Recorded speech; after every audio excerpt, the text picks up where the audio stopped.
Welcome, friends. Let us together rebuild this world so that we may live, laugh, and lore.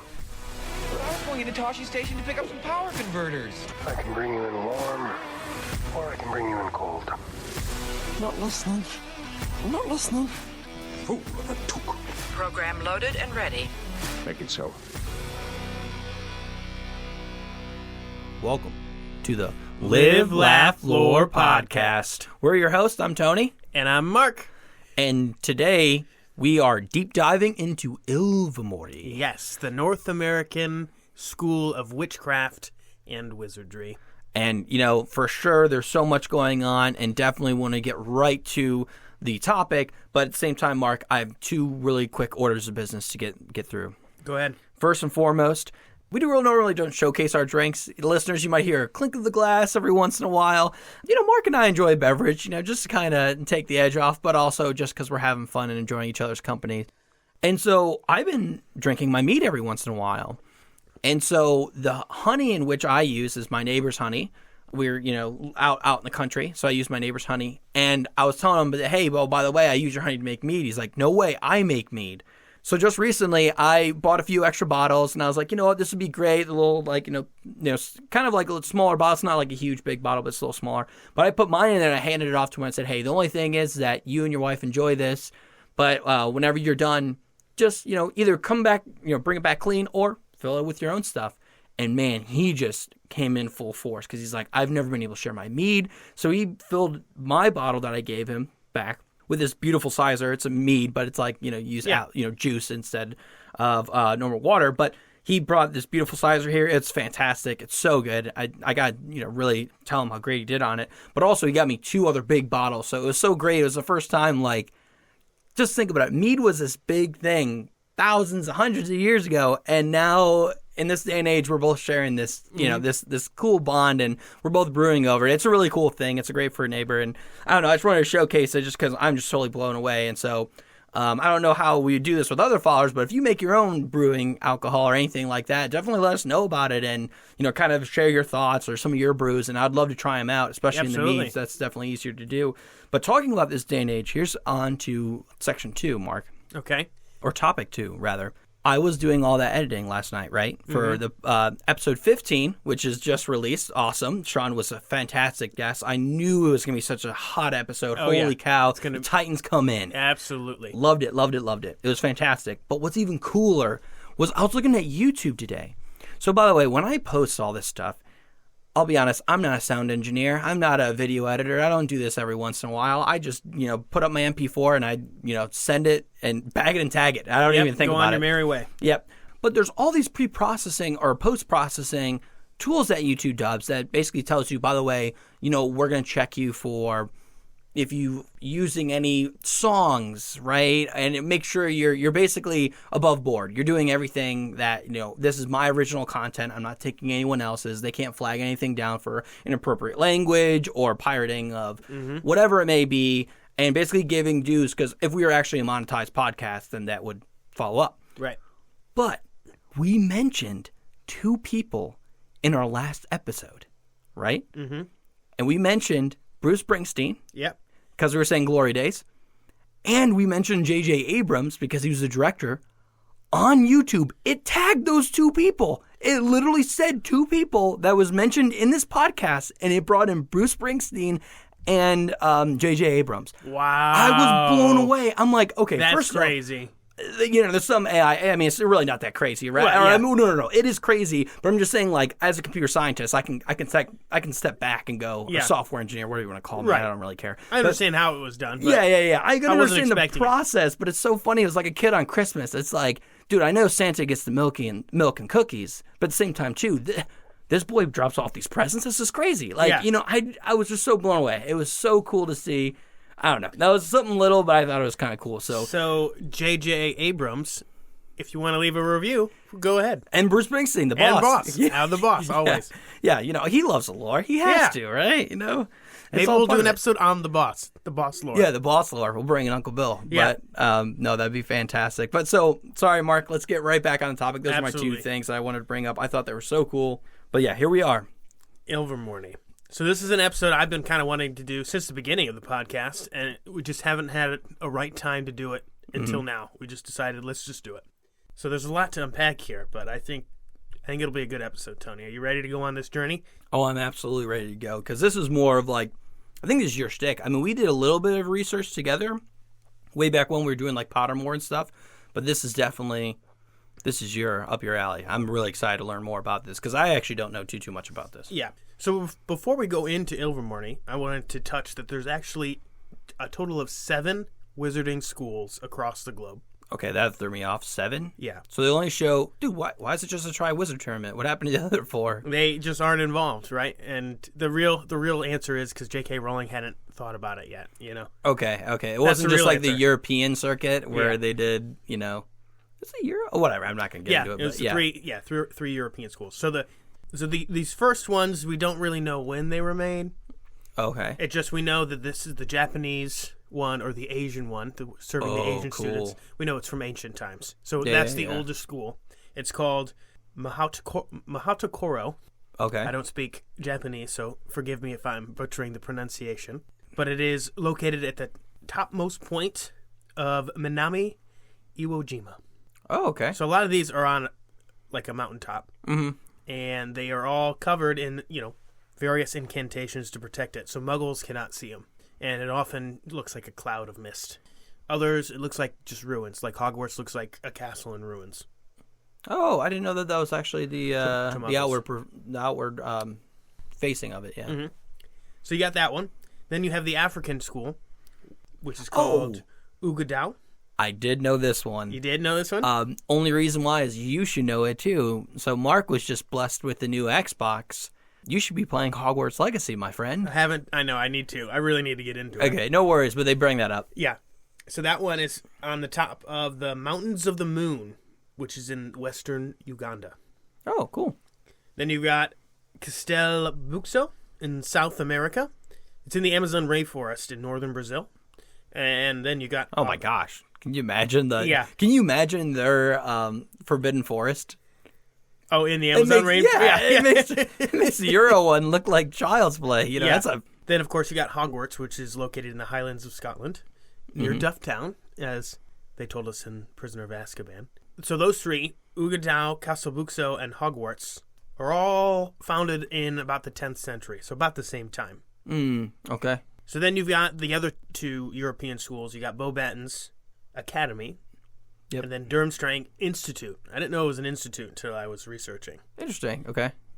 But those, so Beauxbaton's is in France. It's in the Pyrenees of southern France, in that mountain range. Mm-hmm. Then you have Durmstrang in Scandinavia. The location of it is actually not specified, but it's either in the northern regions of Norway or Sweden. Gotcha. And by the way, am I just thinking back to the movies and this is what they want? Like, Durmstrang is not all boys, right? Correct. Neither school is all boy or all girl. They're co-ed, but they just... Books. Gotcha. In the movies, they made Beauxbaton's all girls. And that's what I was about to say. I was like, I'm thinking back to them like, I want to say that it was an all boy, all girl, but yeah, okay. Yeah. So those 2 were both founded in the 1290s. Okay, we're getting closer. Yep. And then the last one to be founded, Ilvermorny, North America. It's on top of Mount Greylock, Massachusetts, which is in the top northwest corner of the state. Okay, gotcha. And all these are real mountain ranges. Oh, nice. Yeah. And so that one was founded in the early 1600s. Oh, okay. Yeah. So, wow, that's a 400-plus year jump. Yep. And so it's the newest one. Still pretty old, but... It's kind of interesting that we don't see any from, like, what's medieval time? Like, the whole Merlin, right? Merlin never really started a school. I mean, right? Right. So before Hogwarts was created, it was just the Asian school. So they all would have had to go there. Gotcha. Okay. Yeah, I was just kind of curious if, how does that work? I don't know if they do that much. Or maybe home teaching. I don't know. Yeah, something. But they always refer to Merlin, right? Merlin's beard, stuff like that. So I was like, I wonder why he never had like a props to a school, or maybe he's a wing of. Well, I know he's not a wing because you can see the whole map in Hogwarts Legacy. So yeah.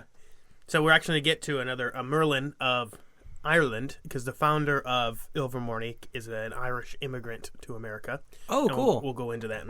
Sorry. Yeah. So it started Isolt Sayre, Isoltsayyre,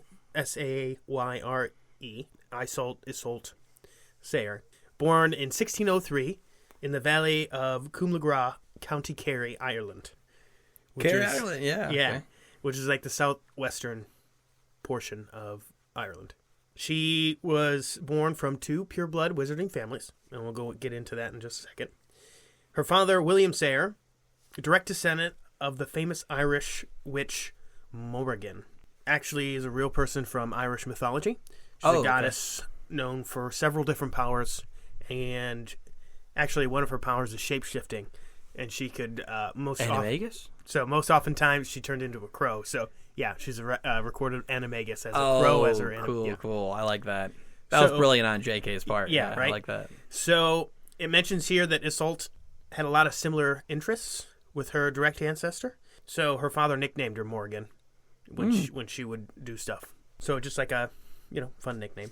I'll get into her mom in a little bit, but her early childhood was textbook happiness. Like, her parents were very nice people. They were pure blood, but they had no issue with muggles. They actually helped the muggles in the village by making cures for people who were sick, or even the livestock that was sick. Oh, okay. So they're like cohabitating. Oh, yeah, in the village. Totally fine. They were definitely a Weasley-type pure blood family. What is the function of a rubber duck? Yeah, and not a Malfoy. Because they liked muggles. Yeah. So like I said, her childhood was great until when she turned 5 years old, someone had set fire to her house. Killed both of her parents. Arson? Mm-hmm. Okay, crazy. So she's sitting in the rubble of her house. She doesn't know what to do. Her mother's estranged sister came to rescue her and adopted her because her parents are dead. Her aunt's name, Gormalaith Gaunt. Oh, okay. So listeners, and if you're a reader of the Harry Potter series, you will know that Gaunts are related to Voldemort and actually are direct descendants of Salazar Slytherin. So, 2 pureblood families. She's a direct descendant of Morgan, of Irish mythology, and then of Salazar Slytherin, the founder of Hogwarts. Oh, because you said the sister. I see. Yeah. So her mother's line, straight from Salazar Slytherin. Father's line, Irish, right? And there's no foul play with that whole arson? I mean, was it just any information on that? Well, as she grew older, she didn't know at first, but it turns out Gamaleath is the one who did it. Okay, I was about to say. Because she follows the Salazar Slytherin way where muggles are inferior. Yep. So she learned that her sister was teaching her daughter to... You're sympathizing with the muggles, therefore. But she said, no descendant of Salazar Slytherin will be friends of muggles. So she killed the parents and adopted Isolde and tried to raise her in the ways of that family. But she's smarter than that. Isolde knew deep down that was not the right way. I mean, she had friends there, but they all hated her now because the way Gormalaith taught was she would... Any creature or any human that came by that were essentially trespassing, she would curse and torture and make Isolde watch. I see. So really training her in the dark arts. Yep, hard to bring in friends with Now she turned 11. Okay. Got her Hogwarts letter. Oh. But her aunt would not let her go because they let Muggle-borns into the school now. So what great-great-granddaddy Salazar worked for has been tainted, and you can't go to that school. Yep. Even though I went to that school, and it was amazing when I went. So she told her stories of this, and so she grew up fantasizing about going to Hogwarts and going to a school to learn how to be a witch. That's also interesting too, because did they ever not welcome non-pureblood families? You know what I mean? That wasn't even at the beginning. I think they just let everybody in. They did, but Salazar Slytherin was always against it. That's why he had the basilisk in the school. I see. So gotcha. I was just curious. Yeah. So the basilisk is dead. Presumably dead. So Muggleborns can freely walk to school. I see. So she's like, it's tainted. And she didn't like it when she was there when there was Muggleborns. Oh, I see. Okay, gotcha. So when she turned 17, when Isolde turned 17, she finally had enough. She stole 2 things. Oh, because then she gets the thing off, the mark. Oh, right? yeah, the trace. You're right. The trace. Trace. Sorry, trace. That's what so she steals her aunt's wand because her aunt never let her have a wand, and she's like, "Well, I need it if I'm running away, I need it." And a golden brooch that was her mother's. It was in the form of a Gordian knot. Oh, okay. So she runs away. She first moves to England, but her aunt is a really good tracker. So she decides she needs to get out of England, and she books passage upon the Mayflower and comes to America.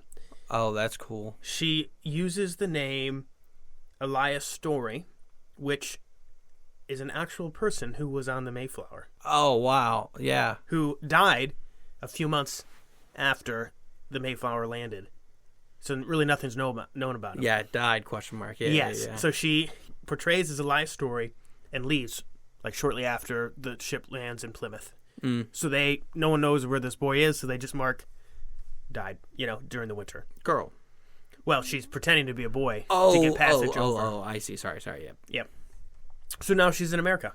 Okay. She's away. She's away from her aunt. She wants, So she decides to leave the colony for two reasons. One, if her aunt ever decided to follow that trail, she's sympathizing with another set of muggles. The muggles will all die. Yeah. Well, yeah, I mean, she's there, but they're also Puritans who hate witchcraft. So she's like, I can't. Oh, double. There's double reason why she can't stay in that colony. Dude, you know what I yeah, mean? rock and a hard place. Because that's where like the witch trials start. Yeah, I didn't even think about shortly that. After that. Yeah, rock and a hard place. Yeah. So she goes up into the mountains on top of Mount Greylock. So while she's up there, she's going around. She runs into two magical creatures, a hide behind and a puckwudgie. The hide behind is, it's a nocturnal, forest-dwelling specter that preys on humanoid creatures, and as the name suggests, it can contort itself to hide behind almost any object. So that's what it's like. It's almost like a Dementor-type figure. Yeah. But Like it's shade. But it's attacking this puckwudgie, and a puckwudgie is also native to America. It's a short, gray-faced, large-eared creature. It's like the American version of the European goblin. Oh, okay. But it's a little bit more humanoid. Yeah, humanoid. Yeah. So she's got a wand, so she saves this puckwudgie. Now, puckwudgie, it's kind of like the Jar Jar Binks. Love it. It's a life debt. Oh, okay. Yeah. In the sense she saved its life. But puckwudgies hate humans. So all he does is complain. He's got a life debt to this human, this 17-year-old witch. Yep. And he's embarrassed that he had to be saved, but now he's indebted to her. But that's his thing. He just complains like for their whole relationship. So they build this little hut. I mean, they're hanging out together, and she starts to meet a bunch of these different creatures, right? Yep. One of them is a river creature, a horned serpent. It's big. It's a snake type thing. Puckwudgies are afraid of them. They don't talk though, and that's kind of right. None of the creatures like it because they like try to converse with this animal and they don't hear anything back. Oh, yeah, constant shunning. Yeah. When Iseult approaches this serpent, she hears something in her head, Oh. and she is able to converse with this horned serpent Oh, parcel tongue. because she's a direct descendant of Salazar Slytherin, right? Gotcha. Now, she builds this relationship with this horned serpent, and she tries to talk to it, but it always gives the same message every time. And it is, until I am part of your family is doomed. And she has no idea what this means or whatever, right? But she goes several times, and he says the same thing to her, so she stops going because she can't get through to this horned serpent, right? Yep. Plus, the puckwudgie, who she decided to name William after her father, didn't like her going down there anyway. It's funny. Yeah. So they're out hanging out. This has been several months at this point. William and Iseult go back out into the forest, and they find that same hide behind, attacking a set of 4 humans. Killed the parents, and was about to kill the 2 sons, 2 little boys. So she gets the hideaway away again. Parents are dead. There's nothing you can do. The boys are pretty badly hurt, but could be healed. Mm-hmm. Puckwudgies hate humans. It's against their way. They don't help humans, right? And she goes, I need to save these 2 boys. If you help me save at least one, I will consider your debt repaid. Oh, okay. Wow. So he carries one, she carries the other one, and their names are Webster and Chadwick Boot. Okay. So they nurse him back to health. The whole time William's complaining, so she's like, you know what? I'm done with you. Just go. So he vanishes. So she nurses him back to health. Turns out they're wizards. Oh. So she's like... Serendipitous. Yeah. So she's like, well, just live with me.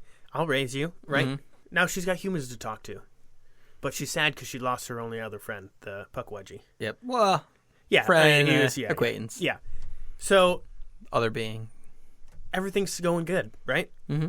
So they're out hunting again. Turns out they've come across another human. And his name, James Stewart.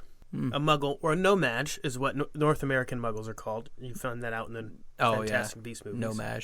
Which I kind of like a little bit. It feels a little bit less demeaning. Yeah, nomad, no magical, no magic. But, so he's a nomad. He befriended the Boots on the trip over. And... the Boots family, The Boot family. And wondered where they had went, because they had gone missing. So he went looking for them. And he found the 2 bodies of... the parents. The parents. Wow. So he dug graves for them. Because that's originally why Isolde went out too, was to bury the parents so the boys could say goodbye properly. Yep. But James was already there. James then finds the parents' wands, but they're broken. Yeah. But he picks it up and he just like flicks it. He doesn't know what it is. But a wand, when a muggle or a nomad tries to use it, it rebels. And it shoots him back and he hits a tree and passes out. Isolde, being a kind human being, takes him home and nurses him back to health. Right? Yep. But he's got a concussion. Now, she keeps saying she's going to obliviate his mind once he's all healed up and sends him back to the colony. But he already knew the Boot family, and he's getting along really well with the boys, kind of like a father figure. And it goes on. They fall in love, and she doesn't obliviate. So now she has a family. Yeah. 2 Right? boys and a husband, yeah. Yeah. 2 boys and a husband, and they end up having 2 little girls as well. Okay. Well, interesting. So now she's telling her kids about, secondhand stories from her aunt about Hogwarts, right? Oh, And now all the boys want to do is they want to go to a school. Mm-hmm. They want to go to a school. So they decide, well, let's build our own school. So they decide to build Kind of interesting. There's not much of an educational background here. Yeah. You know what I mean? Yeah. How do you how do you profess it when you've never been professed at, Yeah, I know, right? I don't know. It's But all hey, good. That's all good. So they're like, okay, well, fine. And the 2 girls, I'm assuming, are magical, right? There's no... none of them were nomads or anything? They're infants. We'll get into that later. Oh, infants. Oh, The 2 okay. girls are just born, right? I gotcha. Sorry. I thought you did a whole time jump of Nope. like 10 years. Gotcha. Nope. So they start to build the house, and they decided, well, it's going to be modeled a lot after Hogwarts. So they're like, let's have 4 houses. At first, they were going to name the 4 houses after the 4 founders, but then, Well, who's the 4 founders? well, it was Isolde, Sayre, James Stewart, Oh, I and see what you're saying. The few Chadwick, kids. and Webster Boot. Yep. Webster was like, well, the name Webster Boot House doesn't really sound good. Yeah. So they decided to do... And there's 2 boot houses, technically. Yeah. So they decided to name it after their favorite magical creatures. Love that. Yep. So Chadwick Boot, who's a very intelligent but often temperamental boy, chose the Thunderbird. So Love it. Thunderbird House. Yeah. A well-known alum Zapdos. of the Thunderbird House is Tina from the Fantastic Beasts movie. Oh, cool. Yeah. The Thunderbird notably can create storms as it flies. That's Oh, Thunderbird. sick. Actually, I'm almost certain you see... Isn't there a Stormbird with Fantastic Beast? There might be. I'm not quite sure. I don't There remember. is a bird. I'm not sure if it's a Thunderbird, but there is a... No, that was the one that does all the obliviate. Yes. Yep. I thought it was a Stormbird because it does technically rain, but Yeah. I don't know. It's separate thing. Webster, who was the younger son and argumentative but fiercely loyal, My man. chose a Wampus, which is a magical panther-like creature that was fast, strong, and almost impossible to kill. Love it. For the Panthers. Unreal. Yeah. Unfortunately, there's not a well-known wizard that from any of the movies to say. There's a new comic book that's released that has, Wampus alum. Not a comic book, but it's like a... Like a short story or Yeah, something? Oh, yeah. okay. It has a Wampus. I was like, alum. how are you getting all this information? just Pottermore. by the way? Are by you the getting way. Pottermore? Yeah. Okay, yeah. Pottermore.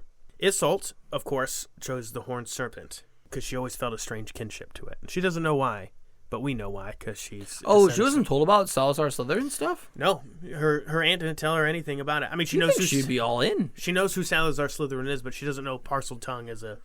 Oh, like as a thing. Conceptually, yeah. So a President Serafina Piqueri, who was president of the Magical Congress of the United States in the Fantastic Beasts movies, she's from Horned Serpent House. Oh. Makuza, the American ministry, I always felt like that was too close to Akuza, where I was like, Oh, yeah, a little bit. wait, are they just a gang? Like, what the heck? And so then James, who's a muggle, doesn't really know anything, decides to name his house after the Pukwudgie because of all the stories that Isolde had told him about. Yeah, that's a rough one. Yeah, that's a rough Pukwudgie. mask. And mascot. Queenie Goldstein is a Pukwudgie. Oh, okay, Yeah. cool. So those are the 4 houses. Now, is there kind of a one-to-one mapping to each house to kind of like Is the horned serpent kind of a Ravenclaw? Is the... It's not 1-to-1. She specifically made it so that it's not 1-to-1. Okay. So she like switched. I do know that I did get the Fiercely Loyal one. Yeah. Again, and I was like, that's basically did too. Hufflepuff. Yeah, which so- is which is the was it Wampus. Wampus? Okay, yeah. So yeah, we're both, once again, through our Hufflepuffness, we end to But the hey, same a conclusion. panther is kind of cooler than a Oh, badger. heck yeah. So, you know. Badgers are sick too. I Yeah, will say badgers yeah. are sick too. But no, Mark, we're just fiercely loyal. Oh, That's yeah, all. yeah. You know, it's just a reaffirming the fact. Yeah, You know, I yeah. think it's hilarious that we both got it across both the ones. But So it's kind of a dream of theirs still, right? The school's not really reality. They're making the houses, but it's not really a reality yet. conceptually, they're on the drawing board, but Because not. she keeps telling the kids, once you turn 11, once you turn 11, once you turn 11. They're under 11 right now. Gotcha. We'll build a school. We'll get you a wand. So Yeah, how do they even get wands? I mean, So the older boy, Chadwick's 11th birthday, now we got a few years time jump. His 11th birthday is quickly approaching. She has no idea what she's going to do. She has no idea, right? yeah, because I mean, she doesn't even know how to apparate. She doesn't know the connection to anything else. Like even at this point, there's not even like an American ministry. So Right. So she has a dream. And the only thing that happens in this dream is she sees the horned serpent. He bows, kind of like Buckbeak does as the hippogriff. sick. She she cuts part of his horn off, and a wand appears. Huh. She wakes up, she goes down, talks to the serpent, and he does exactly as he did in the dream. So she cuts the horn off. She's like, what do I do with this? He says, go home and talk to your husband. Turns out her husband, when he was over in England, was a master stone and woodworker. Oh, cool. So he cuts the branch off the tree, and he uses the horned serpent as the core. Boom. The first wand in America has been made. So canonically, it's so funny because when you think about it, they only said, you have unicorn hair, dragon heartstring, and phoenix feather. But now we have Horned serpent. horned serpent horn. Yep. Horned serpent horn. Yeah. Yeah. Yeah. And Okay. so we've got her wand. It's the wand she stole from her aunts. But, Yep. But she has some feeling about it that she doesn't want to dissect it. Plus, she doesn't know how to put it back together. She doesn't want to try to mimic, right? Yeah. And now Chadwick's wand. Oh my gosh! So he's literally the Ollivander of America. Yeah. And he doesn't even know magic. That's I awesome. know, right? We got the first one. So Bam. she starts teaching.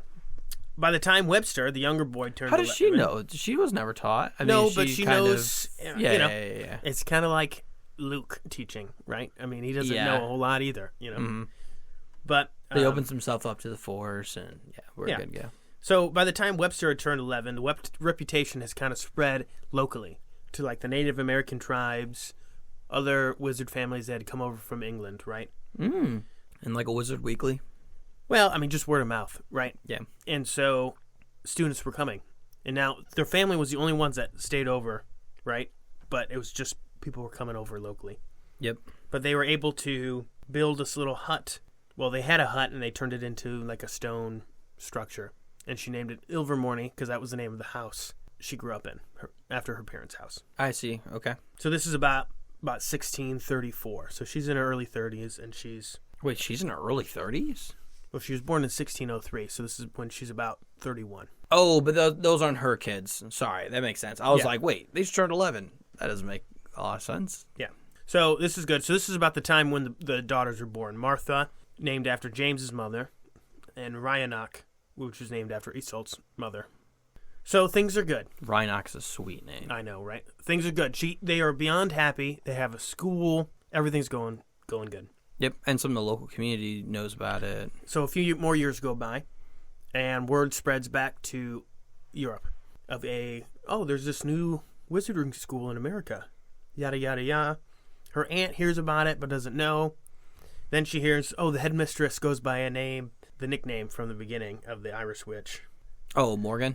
Morgan, yeah. Yep. Morgan, and that the school's name was Ilvermorny. Ah, that's So the aunt knows, well, truth by compilation. Yeah. I know where I'm going now. Dang. So, and because Kind of gives me Rapunzel vibes almost. oh, yeah. Yeah, almost, just like, almost, yeah. Yeah. But Gormalaith knew that she, based on the word, that she had not only living with muggles or no mages, but has married one and has had offspring with. 2 of them, yeah. Yeah. So she's like, I need to go finish the job. Yep. So she goes to Ollivander. She gets a new wand. She goes over. She also pretends to be a boy and hitches passage over, but she goes under the name William Sayer. Why is it always boys? The girls went on the Mayflower. Yeah, but if, Oh, but if you're a single girl, correct, that it looks wasn't, weird. Okay. It was a different time, Tony. Yeah, no, I know, but it just threw me off. I was like, what? Yeah. Yeah. So she's over there now, and she goes up, she goes in the mountains, and she speaks Parseltongue. One word, which pretty much means sleep. The wand that Isolde stole from her many years ago was Salazar Slytherin's wand. Whoa. How the heck got brought down? Like it's an heirloom? Yep, heirloom. Passed down from generation to generation. Okay, interesting. With the core of it's from a basilisk. There's like a basilisk. Golly, we're going all these different cores. Okay. So yeah. It listens to Parseltongue, yeah. Yeah. So or the descendant of Salazar Slytherin is the command. Yeah. Makes sense. Gotcha. So it goes inactive. You can't use it. Dang. Okay. Yeah. So then she puts a sleeping curse toward Isolde and James, and they go to sleep. It's like a powerful knockout curse.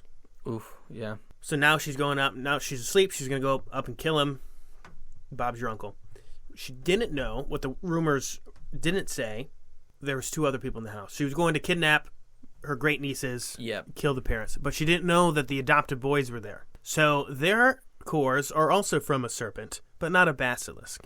They hear it and detect enemies, and it gives the boys like an alert. The wands hear it. The wands alarm their masters. There's danger approaching. Gotcha. So the boys know, they see this hooded figure. They know who it is from their mother's stories. So the older boy says, go and wake mom and dad. I'm going to go and fight her. And so Gormalaith underestimated how powerful he was. I mean, she was still more powerful, but she thought, it was just it's a 10-year-old or 12-year-old boy. But they're fighting, and she gives a run for money. But she tries to figure out if he's a pureblood or a Muggleborn, because she's like, I would hate to you don't want to kill. I would hate to kill such talent of a pureblood. Yep. Right? So the younger son, keeps trying to wake the parents. Nothing's working, right? So the aunt, Gormalaith, has like backed him into the house. Windows are shaking. The roof is, falling. But nothing's waking him up except the baby girls shrieking. And their pure love wakes and breaks the curse because Gormalaith doesn't know the true power of love. Classic. There's gotta always be in there. Yeah. So does that mean Romilda Vane's chocolate cauldron should have done the trick? Yeah. She loved him. That's fake love, Tony. Yeah. Artificial. So they finally wake up. She tells James to go protect the girls. She grabs her wand and she tries to fight, but it's inactive. It's just like a stick. Yep. So she shouts, William. She's calling out for her dad. It was kind of like a knee-jerk guy. Yeah, I mean, you're at the face of death. Yeah. All of a sudden, William the Puckwudgie shows up. And Puckwudgies, they have poison-tipped arrows, and he shoots one through Gormalaith's heart. Whoa. Well, you also want to take out a human. Yeah, I mean, that's... Yeah. And his life bond. He indebted to her. Well, sorry. No. She's indebted to him. No, I mean, he carried the boy. His life debt was not fulfilled. Now it is fulfilled. Okay. See ya, dog. Yeah, right? Yeah. And so he's just like, oh, man, I've been waiting 10 years for you to call me, and you never did, But you finally called me at the last minute, because that's just what he just grumbles and grumbles. Yeah. It's almost like a creature. I imagine him like a creature. Yeah, really. But, yeah. No, just a grumble. He's nicer. He's nicer. So they thank Puckwudgie, William, for all this help, and he decides to stay and live with them. And he becomes the Filch of Ilvermorny, as does the other Puckwudgies. Oh, they're the house elves. Yeah. Yeah. So they build up. Probably more respect. So they build it up, right? It's a bigger school, right? And it's all staffed. So Slytherin's wand is inactive. They can't use it. So they decide to bury it in the back of their, in their backyard, essentially. That's wild that Salazar Slytherin's wand travels all the way out of Europe into America, now's inert, into the ground. Overnight, a snakewood tree blooms. Oh, cool. And it is... they use it for super special medicinal potions, and it's supposed to show that all Slytherins have good and bad in them. I guess that's the symbolism. The regrowth, right? Yeah. They bloomed. They bloomed into something useful, into something helpful, right? Even the bad ones have good in them. Yeah. Classic. It's the Luke. Yeah, we're back to Luke again. Yeah. So, like I said, now it's huge. By the early 1900s, it's got world renown. Oh, okay, that so we're as at it the is level today. of an actual institution. Yeah. For years, Isolt and James remained joint headmaster and headmistress, Oh, cool. and they had many beloved generations of students. Wow, and families. James was headmaster? Joint. Yeah, as a Interesting. as a nomad. As a nomad. He's probably more logistics side, but yeah. Yep. So it's interesting, and then they bring in, like, I'm assuming they bring in other teachers. It's not just... Oh yeah, so they okay. they built it up. Now it's a castle. It's no longer a hut. Oh, gotcha. Fully staffed, puckwudgies all over the place. Yep. So Chadwick Boot became an accomplished and well-traveled wizard who authored Chadwick Charms, volumes 1 through 7, and is a standard textbook at Ilvermorny. Awesome. Love that. Yep. Classic, though. The tenure professor makes the textbooks that you Yeah. have to buy. Son of the head of the man. founder, or I one of get the it, founders. Yeah. He married a Mexican healer named Josefina Calderon, and the Calderon Boot family remains one of the most well-known wizarding families in America.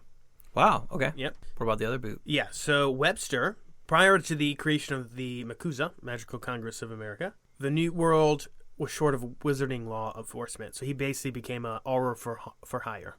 Oh, okay. Pretty much a Like a police bounty force. hunter. Yeah. And one of the guys he caught, he had to return to England, and he met a woman there, fell in love, and he stayed there, so the Boot family returned to England. At least that line. Oh, gotcha. Okay. Interesting. Martha, the elder of the actual children of James and Isolt, was a squib. Ah. Yep. Yeah, they had to throw one in there. Yeah. But deeply loved, right? And she always admired magic. She ended up marrying another no badge, and they lived happily ever after. Oh, right. Ryanok, who was a witch, she was the younger of the girls, taught defense against the dark arts for many, many years at Ilvermorny. Heck yeah, dude. She never married and never had children because she was a parcel tongue and did not want Salazar Slytherin's line or powers to continue. She did not know Dude, that that's there was literally Bridgerton, dog. Like, Yeah. that's like season 1 Bridgerton. And by the way, Jenna is going to be so psyched. I'm going to tell her I brought Yeah. that up in an actual sentence, but... she didn't know about the European gaunts that ended up having Voldemort. So her mission was moved. She thought she was the last one. I see. Okay. That makes sense. Oh, that stinks. Well, I mean, that makes sense. Both Isolt and James lived to over 100 years old. They had seen the cottage of Ilvermorny grow from something small to something huge, and it was their dream complete. Nice. And that is pretty much it. So now it's today. It's like a full-grown wizarding school, and that's that. I mean, they've got their own colors, their own houses. It's all good. Yeah, no, that's like everything you need. It's awesome, though. I really do like that story. I like how much they thought about it and they actually wrote it through. And you know when she wrote all that? Because here's the thing. This is what bothers me. I mean, I'm not going back in my pet peeves, but I'm going back my pet peeves for just 5 seconds. But what bothers the crap out of me is the fact that, like, that is a really good story, and I could see that going into a great TV show, and they could actually fill it out. Right. So she wrote this in 2016. It was either right after or right during the first Fantastic Beasts movie came out. Oh, that makes sense because you want to do backstory. But Yeah. but you know what I'm saying, though? Like, I with do, the whole yeah. HBO, like, I'd really like to see an actual series of that. There's a lot in there that's pretty awesome, and it still kind of sticks through some of those classic Harry Potter tropes of love and, acceptance and trying to, build anew. I think that'd be really kind of cool to see. It'd also be kind of cool to see, like, America at, like, the start in the lens of a wizard. Yeah, it would be really good. Now, I hate to burst anyone's bubble, but, for us growing up, if we were to receive a letter, it would have been from Ilvermorny. Yep. Still do 11? Still at 11. Yeah. Okay, yeah. But what we told ourselves is because in the Harry Potter books, our generation from like 92 to like 98 or 99 even, Yep. all those recorded as Muggle-born wizards was erased at the Ministry of Magic. So our generation that grew up with Harry Potter, that's what we told ourselves, is that Voldemort destroyed that section, because that's in the books. Oh, yeah. I forgot about that. Yep. But I hate to burst our bubble. We have been the MACUSA information. Right, which was not altered. So we're no matches. Sorry, Tony. Yeah, I mean, maybe I'm a late bloomer, Mark. Maybe. There's nothing, Yeah, that'd be pretty wild. I think it's just a very compelling story. I really liked when you said we were going to do the Ilvermorny deep dive. I was trying to imagine kind of where it was going to go because you're also like, hey, I'm going to take the reins on this. I was like, oh yeah, it's going to be great. I was trying to imagine where it was going to go. I was not imagining that well put of a story. I always thought Pottermore was kind of like the Silmarillion, where it was more or less like data points, almost like encyclopedic, where it's like saying, oh, by the way, Ilvermorny was, built in this day and age, and by the way, here's the founders, and here's some teachers, and it was kind of just this sparse notes of, or this aggregation of sparse notes that's basically saying like, hey, by the way, here's this point, here's this point, here's this point, not with a really cohesive story on it. I really enjoy that. I also enjoy the fact that like she really played a lot with the different cores. It's kind of interesting that we're kind of seeing new cores kind of come out, because the whole Basilisk Fang, is the Basilisk Fang or just piece of the Basilisk? Like, what's the core of or not Voldemort's, but of Salazar Slytherin?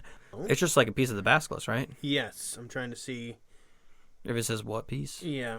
So it contained a fragment of its horn, so that it mimics the river serpent's horn. Yep.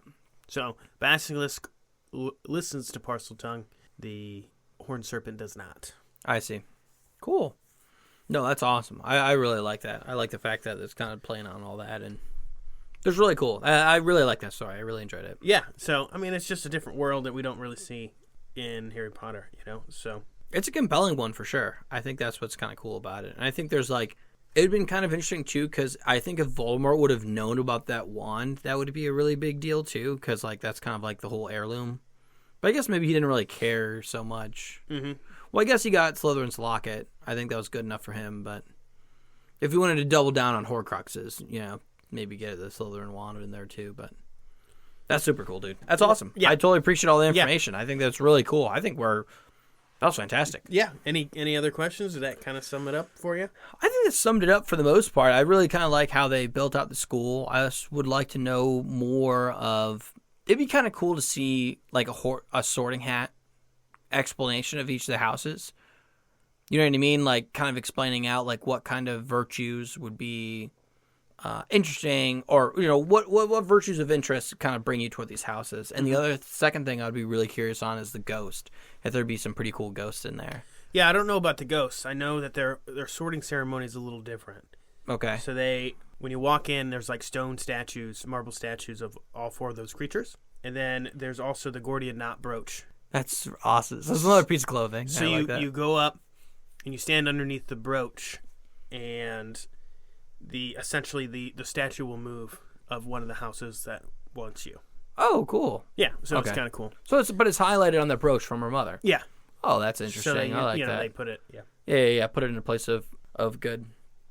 Yeah, that'd be super cool, and I'd be really curious to see like how that school evolved over the years, because it's like evolved as much as America did too. So it's like just cowboys from Texas and stuff like that. I think that'd just be super cool. Yeah. Well, it's known as one of the like non-elitist. Like it's very everybody and everybody. Yeah, kind of thing. So I think my last it's a melting question, pot, just like America. Yeah, exactly. That makes sense. I think the other thing too that I'd be really curious on is if the headmaster, what's his name again? James. Is Sultan James? Yeah. James. I was curious if James is like the new Ollivander basically of America. Like, was he still making wands, or was that more of like a one-off thing? That's a good question. I'd be curious if he's... Yeah, because you think like for wand makers, there's some innate magic there, but I guess any... So what I'm trying to figure out is, can I be a new crafts person and make my own wands? Yeah. I don't know how effective they would be. I need some horned serpents. Right, you need some magical cores, yeah. But I mean, if I just make the outline of the wand, I'm just curious. Yeah, I don't know. Maybe we should never touch the wand. Yeah, then therefore we are magical. We just never had the opportunity. We haven't been pushed back by anything. Yeah. Yeah, I got a scar on my chin, not my head. Right. That's my Harry Potter lightning bolt. I don't know, but no, that's awesome though. Those are my only couple questions, because I think that'd be kind of cool to see if they would expand on that, or maybe that'd be great what ifs ideas for us too.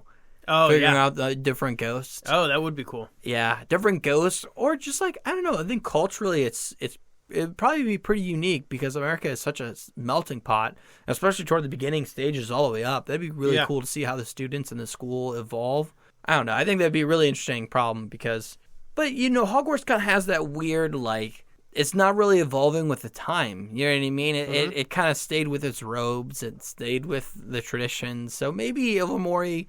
I'm curious if they would keep up with that. Yeah. Would they keep doing the robes and everything like that? So does that mean they're all in like Puritan attire? Like, is there robes? I don't know. No, they talk about robes. They're different colors, but but it's standard robes? wizard. Yeah. Oh, okay, all right. That'd be funny though. You know what I mean? Because it's Yeah, because the reason why they chose robes because that's what it was at the time, right? It's like, is there like a t-shirt and jeans, or is it just like just the style of the time? But Yeah. no, this is awesome, Mark. Dude, I totally appreciate it. Yeah, that's all I got. I mean, do you have anything else? Any last minute questions? No, do you want to do a quick mix up? All right, let's see what we get. Ooh. Okay, so Mark, I got a hybrid affair. Okay. So just as a explanation on that, hybrid affair is going into saying that if we were to take qualities and attributes of these two people and make them almost into like a child, as a, you know what I mean, what would kind of exemplify? What would be really cool? What would be some weaknesses? Just just a hybrid creature. Okay. So you're gonna have to remind me who Zam Wessel is. Zam Wessel, that's hilarious. Okay, so Zam Wessel is the shapeshifter in Attack of the Clones that attacks Padme in her sleep. Remember Yes. So Sidious told Dooku, then Dooku told Jango Fett.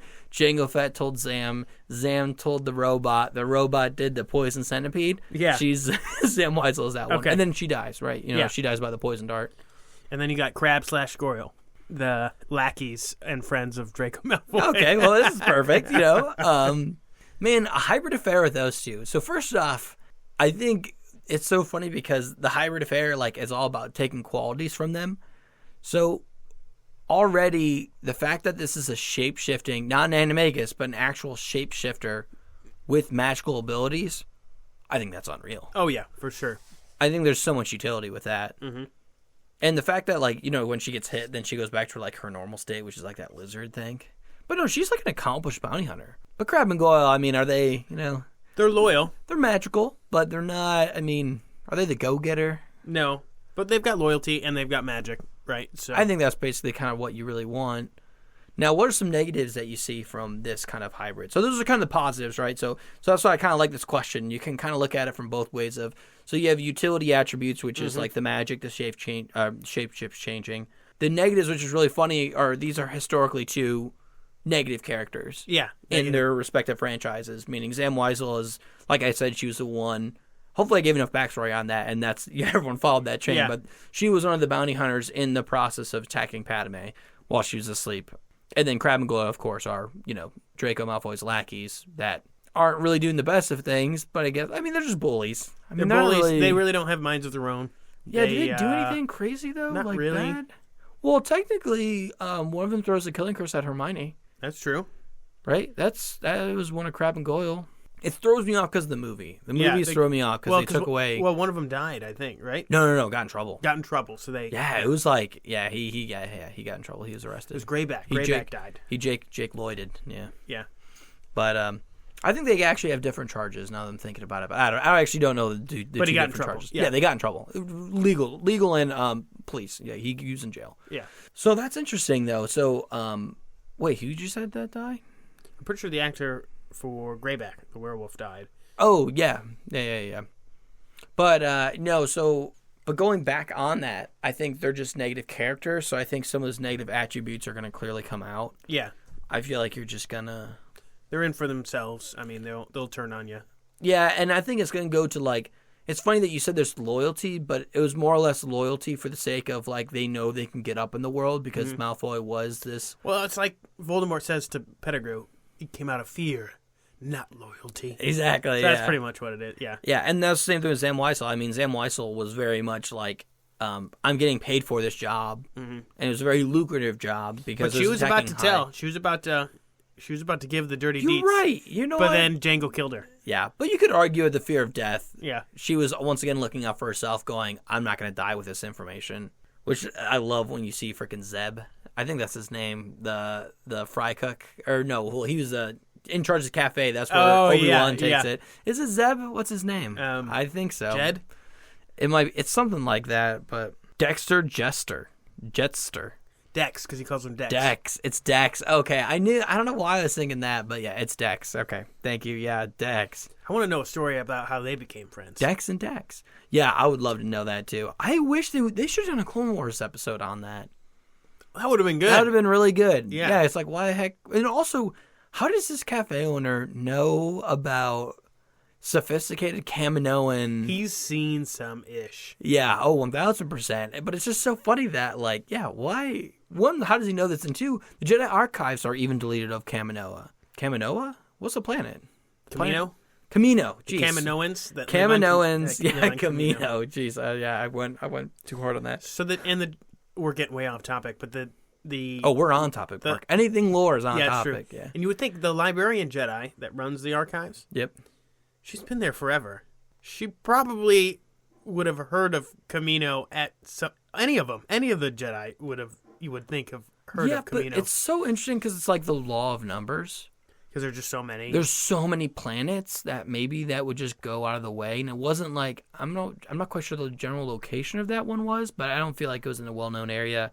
It also, I think the crazier thing is that it begs the question that none of the Kaminoans were Jedis. Because if one of the Kaminoans was a Jedi, they would at least, they would know, and it would be records. It's much more than just a planet. Because I think in the Star Wars universe specifically, a planet with sentient life is actually at an abundance. So for them, it's kind of, like I said, the law of numbers, there's so many of them. But there's not every single planet breeds Jedis.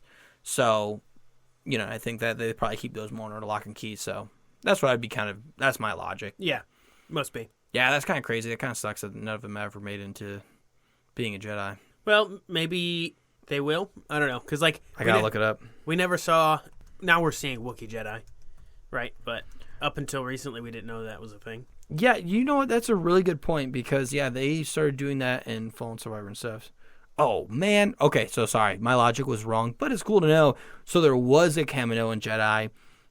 Kaina Ha was a Jedi Master, but it was long before in the Clone Wars. But he was the only Kaminoan to be discovered to be Force sensitive.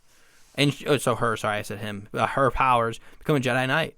But her planet rejected her because of her ability to use the Force, and she was cast out of the Kaminoan society. And so she was rarely visited the temple. She was very recluse, and she allied herself more with the Jedi Code than the Jedi Order. So she did survive Order 66, and it says she lived on Mandalore. That's really cool. So it seems like she was kind of an outcast, but so it seems like she was there's not many. There's only one. Is that Legends or canon? Wikipedia. So I'll let you know. First off, you know us on Wikipedia. I love it, but let's see how many times the spin's changed. Yeah, because I want to know what's the source on this. So the Geonosis and the Outer Rim worlds. What is that? Oh, no way. That's super cool, dude. Full circle. We live in a crazy world, dude. We do. We live in such a crazy world. So remember how we had Living the Lore episode? Yeah. And I was telling you about the Jedi Star Wars role-playing games. This is a section in one of the role-playing games. It's from Wizards of the Coast. So Wizards of the Coast, D&D is from Wizards of the Coast. Yeah. But they made so basically there's these so you have role-playing games where you have these books. The books kind of help you tell the story and they give you extra information. There's extra side characters, NPCs. They call them non-player characters. The whole point is that one of the NPCs was this person. And that's how they built it all up. So what a cool thing. So is it Legends? Is it this? It's not really. It's just part of this Star Wars. That's really cool that Wikipedia picked that up. That is cool. We got to end it right on that. That's perfect. That's perfect. Holy cow. That's so funny. But yeah, full circle. Wow. That's super cool. I can't believe we ran into that. But yeah, with that being said, Mark, want to take us away? Yeah. So thanks everyone for listening. Please reach out to us with questions, mix-ups, and what-if ideas. Again, we need more themes, right? We need for the mix-ups. We're hurting, yeah, we're hurting. Themes and, even characters, too. Characters are definitely always we're running welcome. low. I'm looking at the cup now, so. Yeah, we're repeat on themes, so both of them would be absolutely fantastic. And kind of like our last episode, I should probably mention this more, too. Feedback's great, too. Any kind of feedback, any kind of questions, whatever you have, we'd love to kind of really start building up this community of also people who want to live and laugh and lore. So that's fantastic. So if you ask yourself, well, how can I be a part of this community? Well, you can go to Instagram or X at the Live Laugh Lore Pod. And then you can also email us at thelivelaughLorePod@gmail.com. That's livelaughLorePod, Pod, @gmail.com. Thanks, guys.